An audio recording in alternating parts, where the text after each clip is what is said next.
ఆలు బేగున్ మచా జోల్ కి కావలసిన పదార్థాలు ఒకసారి చూద్దాం. చేప ముక్కలు అర కేజీ, బంగాళదుంప ముక్కలు 1 కప్పు, వంకాయ ముక్కలు 1 కప్పు, ఆవాల నూనె అర కప్పు, జీలకర్ర 1 స్పూను, ఉల్లిపాయ ముక్కలు అర కప్పు, అల్లం వెల్లుల్లి పేస్ట్ 1 స్పూను, వెల్లుల్లి రెబ్బలు కొన్ని, ఎండుమిరపకాయలు 4, పచ్చిమిరపకాయలు 4, కారం 1 స్పూను, పసుపు 1 స్పూను, గరం మసాలా పొడి 1 స్పూను, ఉప్పు తగినంత, టమాటో గుజ్జు 1 కప్పు, కొత్తిమీర కొద్దిగా.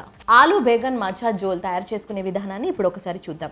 ముందుగా స్టవ్ వెలిగించి పాన్ పెట్టుకొని ఆవాల నూనె వేసి వేడి చేసుకోవాలి. ఒక బౌల్ తీసుకొని అందులో చేప ముక్కలు, ఉప్పు, పసుపు, కారం వేసి మ్యారినేట్ చేసుకొని వేడైన ఆవాల నూనెలో వేసి ఫ్రై చేసుకొని తీసి పక్కన పెట్టుకోవాలి. ఇక అదే పాన్ లో బంగాళదుంప ముక్కలు, వంకాయ ముక్కలు, కొద్దిగా ఉప్పు వేసి వేయించి తీసి పక్కన పెట్టుకోవాలి.